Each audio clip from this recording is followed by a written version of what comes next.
How to scan a code at McDonald's Kiosk.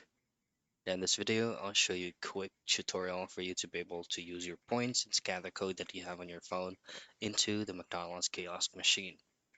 But first, all you have to do is simply open up your McDonald's application into your mobile device and simply navigate through your collection points.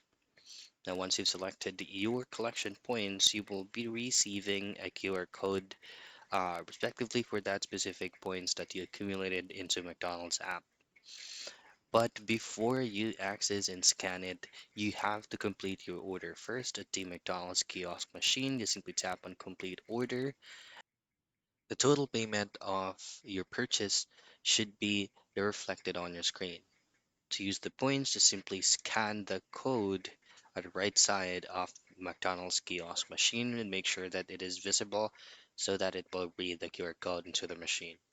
It will automatically be accumulated into the total payments that you need to do so that you can use the points. And that is how you use or to scan a code at McDonald's kiosk.